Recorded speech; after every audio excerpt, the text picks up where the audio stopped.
Riddles with Gigi presents Alice in Wonderland.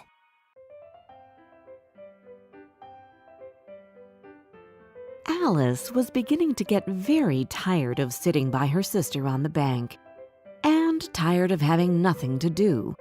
Once or twice she had peeped into the book her sister was reading, but it had no pictures or conversations in it.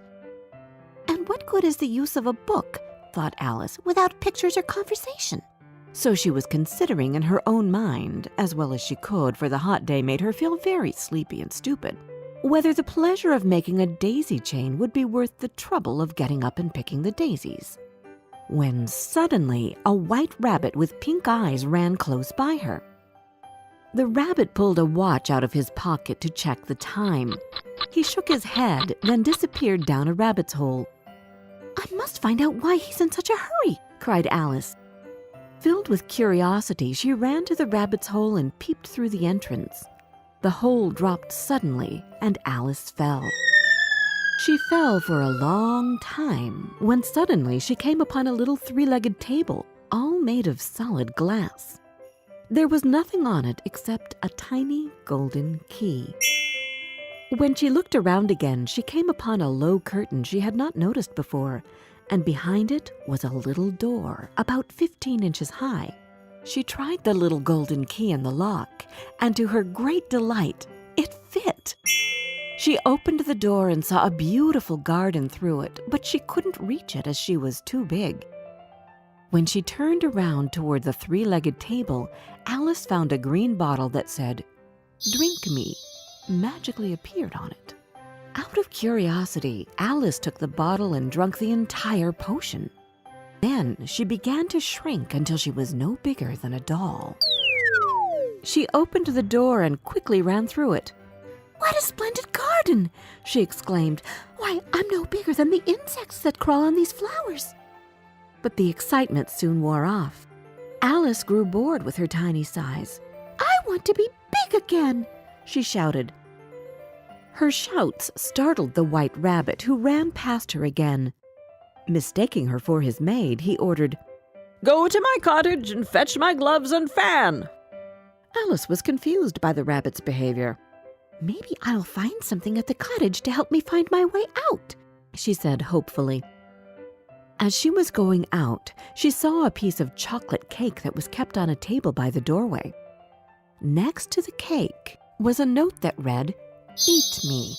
"I'm so hungry," Alice said as she ate the cake. Suddenly, she felt strange and realized, "Oh no, I've grown larger than this house," she cried. "Get out of my way! You're blocking the door!" shouted the white rabbit. Alice managed to pick up his fan. Immediately, she began to shrink. But little did she know it was a magical fan which made her small again. "Oh no, I'll never get back up to the right size." She went looking for help. Soon she saw a green caterpillar dressed in a pink jacket. He was sitting on the top of a large mushroom, smoking a bubble pipe. "One side makes you big, the other side makes you small," he said to Alice before slithering away. "One side of what?" Alice called after him. "The mushroom, silly," he answered. Alice ate a piece of the mushroom. "Oh, thank goodness I'm growing," she cried. "But which way do I go?" "That path leads to the Mad Hatter. The other way leads to Les Marches Hare," said a voice. Alice turned to find a smiling Cheshire cat in a tree. "I'll see you later at the Queen's croquet game," he said before disappearing. There was a table set out under a tree in front of the house, and the March Hare and the Hatter were having tea at it. A dormouse was sitting between them, fast asleep, and the other two were using it as a cushion, resting their elbows on it and talking over its head. "Very uncomfortable for the dormouse," thought Alice. "Only, as it's asleep, I suppose it doesn't mind." The table was a large one, but the three were all crowded together at one corner of it. "No room! No room!" they cried out when they saw Alice coming. "There's plenty of room," said Alice indignantly, and she sat down in a large armchair at one end of the table.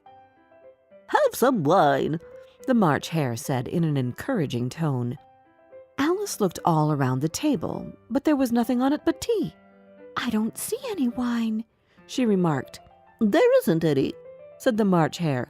Then it wasn't very civil of you to offer it, said Alice angrily.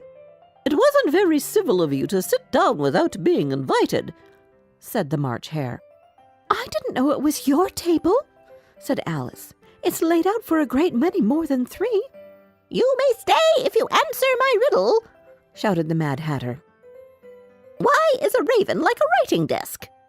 Alice felt dreadfully puzzled. The Hatter's riddle seemed to have no sort of meaning in it, and yet it was certainly English. Don't quite understand you, she said as politely as she could. Have you guessed the riddle yet? The Hatter said. No, I give up.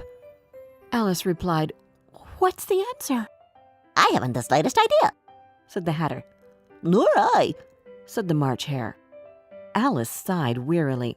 I think you might do something better with the time, she said, than waste it in asking riddles that have no answers.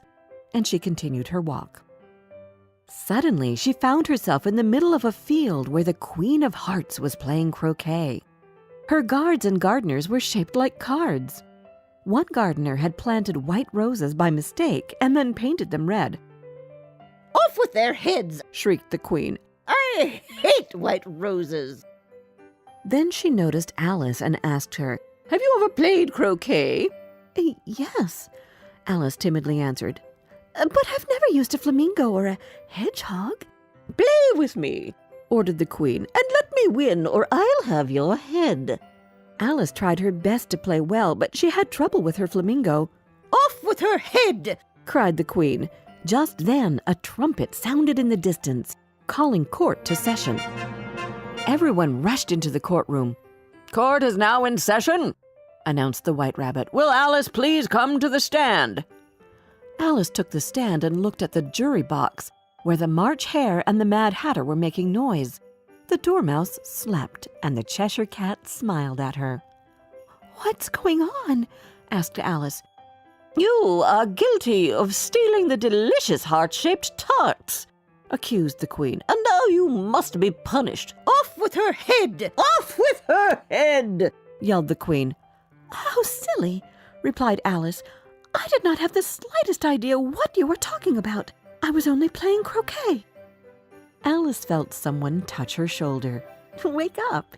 You've been sleeping for too long, said her sister softly. I had a strange dream, said Alice. She told her sister about the White Rabbit, the Mad Tea Party, the Queen of Hearts, and the trial. But her sister wasn't paying attention. You're reading again, mumbled Alice. As she stretched, Alice saw a little white rabbit with pink eyes scurry behind a tree.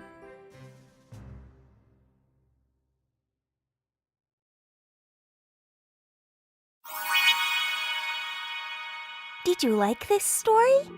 Download our storytelling app, Tales with Gigi, where you can find more than 30 other fairy tales and fables which can come in handy during feeding time, bedtime, or on road trips. And don't forget to subscribe to our channel. We've got new tales coming out every Wednesday.